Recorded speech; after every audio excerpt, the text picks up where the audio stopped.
नमस्कार साथियों, आपका स्वागत है आपके अपने YouTube channel let's learn with Khan में। तो दोस्तों, आज हम इस वीडियो में बात करेंगे एक ऐसे एस्पिरेंट्स की जिन्होंने अपनी कड़ी मेहनत के साथ मात्र 18 साल की एज में उन्होंने अपना प्रथम प्रयास में सीटेट जैसे कड़े इम्तिहान का लक्ष्य हासिल किया है।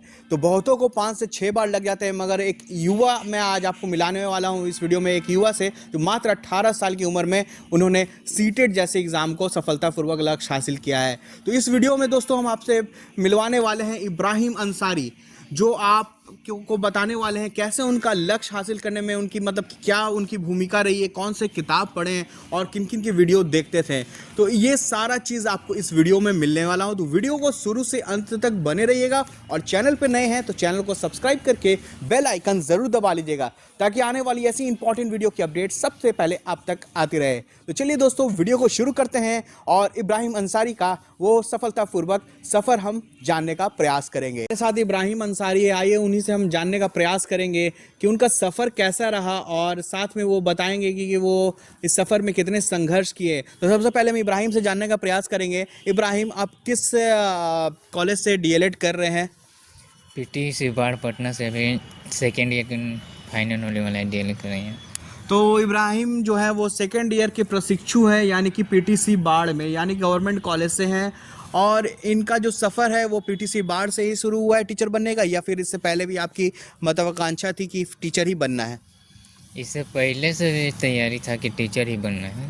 ये थोड़ी ना एक बार तैयार हो जाते हैं कि कुछ सपना होता है टीचर बनना है तो भी आएंगे। तो इब्राहिम का सपना है दोस्तों कि टीचर बनना ही। तो एक बहुत ही अच्छा हम देख रहे हैं कि इस युवा मतलब हमारे देश के युवा जो बच्चे हैं वो एक टीचर बनने की ओर में बढ़ रहे हैं। और इनका मात्र समझिए कि 18 साल कुछ महीना हो रहा है, जिसकी उम्र में बच्चे आजकल इंस्टाग्राम कर और ये सब सोशल मीडिया पर रील्स बना रहे हैं। उस एज में इन्होंने सीटेट जैसे कड़े इम्तिहान को प्रथम बार में लक्ष्य हासिल किया है। तो इब्राहिम, आप अपना सीटेट का सफ़र थोड़ा बताएंगे हमारे दर्शक को कि कैसे आपने सीटेट का ये प्रथम प्रयास में ही अपना लक्ष्य प्राप्त हासिल कर लिया, क्योंकि बहुत सारे जो एस्पिरेंट होते हैं वो 5 से 6 साल लग जाते हैं सीटेट जैसे कड़े इम्तिहान को पास करने में। तो क्या आप मानते हैं सीटेट को पास करने में सबसे पहले? सीटेट इतना भी टफ नहीं है जितना लोग 5 साल 6 साल फेल हो जाते हैं। इसके लिए अगर 1 महीना भी बढ़िया से अगर तैयारी कर लेंगे तो बहुत है इसके। तो सीटेट में आप मतलब किसका रोल मानते हैं? आपके बुक्स कौन से लिए, कौन से टीचर से आपने कहीं स्टडी किए, क्या ऑनलाइन क्लासेस आपने किससे लिया? तो इसके बारे में थोड़ा हमारे एक दर्शक को थोड़ा बेहतर तरीके से बताएं। सीटेट के लिए तो ऐसे यूट्यूब पर बहुत सारे टीचर हैं, लेकिन मैं 2 टीचर का हेल्प लिए। एक हिमांशी मैम का ज़्यादा ना सपोर्ट नहीं, लेकिन उनसे जो नहीं समझ में आया उन हेल्प लिया सचिन सर से। यही 2 लोग टीचर से मैंने हेल्प लिया, उनका नोट भी पढ़ा है कुछ। यही सब करके मैंने फर्स्ट अटेम्प्ट में सीटेट पास किया। तो दोस्तों, आप अपनी स्क्रीन पे देख सकते हैं इब्राहिम अंसारी का स्कोर कार्ड है, जिन्होंने सीडीपी में 30 में से 26 क्वेश्चन सही किए हैं और ईवीएस में भी अच्छे नंबर लाए और मैथमेटिक्स में अच्छे लाए। मगर इब्राहिम से थोड़ा लैंग्वेज में चूक हुई है। तो इब्राहिम, आपको लगता है कि आपने लैंग्वेज में थोड़ा सा चूक किया है जिसकी वजह से आपका स्कोर 130 प्लस हो सकता था? जी मेरा टाइम मैनेजमेंट के चलते लैंग्वेज का क्वेश्चन नहीं सॉल्व कर पाए। इसके लैंग्वेज मेरा ख़राब गया थोड़ा सा, इसके चलते हम चूक गए। उतने 92 नंबर पे ही रुक गया मैं। तो 92 लाना यानी कि फर्स्ट अटैम्प्ट में, वो भी 18 साल की एज में, कोई मजाक बात नहीं है, क्योंकि इतने में तो कोई ला भी नहीं पाते हैं फर्स्ट अटैम्प्ट में। और ये सही है कि इन्होंने अपने लक्ष्य को प्राप्त करने के लिए बहुत सारे यूट्यूबर्स के यानी कि हिमांशी मैम और सचिन सर जैसे महान टीचर्स का मतलब सहयोग लिया। और ऑफलाइन में भी किन्हीं का आपका सहयोग मिला? जी मेरे ट्रेनिंग कॉलेज के लेक्चर लोग का भी सहयोग रहे हैं, खासकर मनोविज्ञान के टीचर जो सीडीपी में काफ़ी हेल्प किए हैं, तभी तो इतना नंबर आ पाए हैं। तो वो आपके टीचर का नाम थोड़ा बता सकते हैं हमारे दर्शक को, तो थोड़ा आसान अच्छा होगा। पीटीसी बाढ़ ट्रेनिंग कॉलेज के लेक्चर हैं ज्योति में। अच्छा, तो जो ज्योति मैम है उनसे इन्होंने सीडीपी का मतलब जितने भी नोट्स थे उनको फ़ायदा मिला, जो पढ़ाती थी उनसे उनको बहुत फ़ायदा मिला, और जो पीटीसी बाढ़ के लेक्चरर्स थे उनसे इनको काफ़ी मदद मिली है।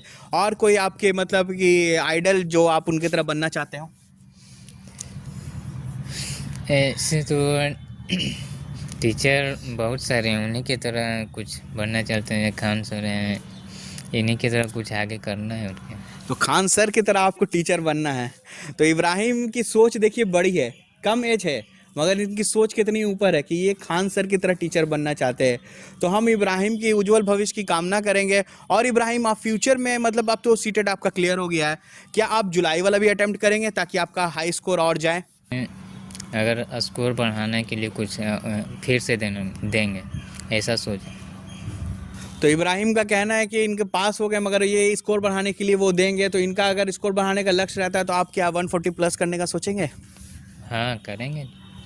जी, मगर इनका कॉन्फिडेंट बोलता है कि 140 प्लस करेंगे अगर इनका मतलब अगले बार जुलाई में मतलब ऐसे ये परीक्षा देंगे। तो जुलाई वाले कैन एस्पिरेंट्स के बारे में आप कुछ कहना चाहेंगे? उनके लिए यही अथी है। उनको क्या मतलब रहना चाहिए, जैसे कि आपको आप फर्स्ट टाइम दिए हैं तो आपका टाइम का थोड़ा सा प्रॉब्लम हो गया, नहीं तो आपने भी अच्छा 130 प्लस ला सकते थे स्कोर। तो क्या मतलब उनको आप बोलना चाहेंगे जुलाई में जो फर्स्ट टाइम एग्ज़ाम देने वाले हैं? आप जैसे युवा बहुत सारे बच्चे होंगे जो 18 साल की एज में होंगे या फिर प्रशिक्षु होंगे कोई भी ट्रेनिंग कॉलेज के, तो उनको क्या आप बोलना चाहेंगे? इस वीडियो के माध्यम से थोड़ा बताएं हमारे दर्शकों को। मेनली 3-4 गलती है जिसके कारण सफल नहीं हो पाते। जैसे है कि टाइम मैनेजमेंट एक बहुत बड़ा मायने रखता है एग्जाम में। अगर टाइम मैनेजमेंट नहीं होगा तो क्वेश्चन छूट जाता है, बाद में वही दिक्कत करता है। एक है लैंग्वेज सिलेक्शन में, वहाँ दिक्कत होता है जिसके कारण भी 60 नंबर गड़बड़ा जाते हैं, उससे भी लोग फेल हो जाते हैं। और एक है फिर सेट प्रैक्टिस बहुत ज़रूरी है। अगर सेट प्रैक्टिस नहीं हो तो टाइम मैनेजमेंट नहीं हो पाएगा। जितना से जितना हो सके प्रीवियस ईयर का सेट लगाएं, उसका एनालिसिस भी करें। ये इतना हो तो पास होने से कोई नहीं रोक पाएगा। यानी कि इब्राहिम का दोस्तों यहाँ साफ साफ कहना है कि अगर आप सेट प्रैक्टिस नहीं करेंगे तो आप अपने लक्ष्य को प्राप्त नहीं कर सकते हैं, क्योंकि सेट प्रैक्टिस एक टाइम महत्वपूर्ण, मैनेजमेंट के लिए बहुत हाँ, ज़रूरी है। टाइम मैनेजमेंट के लिए एक इंपॉर्टेंट रोल अदा करता है सेट प्रैक्टिस। और सेट प्रैक्टिस के साथ साथ इनका कहना है कि एनालिसिस भी करना जरूरी है सेट प्रैक्टिस का। बिना एनालिसिस के आप उसको मतलब कर नहीं सकते। और प्रीवियस ईयर बहुत ही इंपॉर्टेंट रोल करता है दोस्तों। तो आप कौन डायरेक्ट सा, क्वेश्चन भी आता है, उससे एनालिसिस कर ले रहे हैं तो मालूम रहेगा, डायरेक्ट हम लगा सकते जैसे डायरेक्ट क्वेश्चन भी इन्होंने बहुत सारा देखा है तो प्रीवियस ईयर से, तो इनका कहना है कि कहीं ना कहीं इनका डायरेक्ट क्वेश्चन जो रहता है सीट प्रीवियस ईयर के। तो आप लोग से मैं बस यही कहता हूं दोस्तों, जो इब्राहिम का एक्सपीरियंस था, या तो ये तो बहुत काफ़ी युवा हैं, तो आप तो देख ही सकते हैं कि बहुत युवा हैं और काफ़ी इन्होंने कड़ी मेहनत की है और इनका लक्ष्य ही टीचर बनना है। तो इनका कहना है कि आप एक कड़ी मेहनत करें और आत्मविश्वास रखें और सीटेट जैसे एग्ज़ाम को आप आसानी से हासिल कर सकते हैं। बस आपको हिम्मत, मेहनत और आपका बस एक आपका कंसंट्रेशन होना चाहिए पढ़ाई में, जिससे आप इस लक्ष्य को आसानी से प्राप्त कर सकते हैं। तो दोस्तों, मैं इब्राहिम के उज्जवल भविष्य के लिए कामना करूंगा और एक बार फिर से मैं इब्राहिम अंसारी को कॉन्ग्रेचुलेशन कहूँगा कि आप भविष्य में एक अच्छे टीचर बने। तो देख सकते हैं हमारे साथ एक युवा एस्पिरेंट थे जो सीटेट में काफ़ी अच्छा नंबर, मैं कहूँगा इसलिए कहूँगा कि इन्होंने पहली बार अटेम्प्ट में अच्छे लक्ष्य अपने प्राप्त कर लिए, यानी कि 90 प्लस स्कोर किए हैं। जो भी लोग देख रहे हैं चैनल को सब्सक्राइब जरूर कर दीजिएगा ऐसे ही एकदम ज़बरदस्त एजुकेशन से रिलेटेड वीडियोज़ पाने के लिए।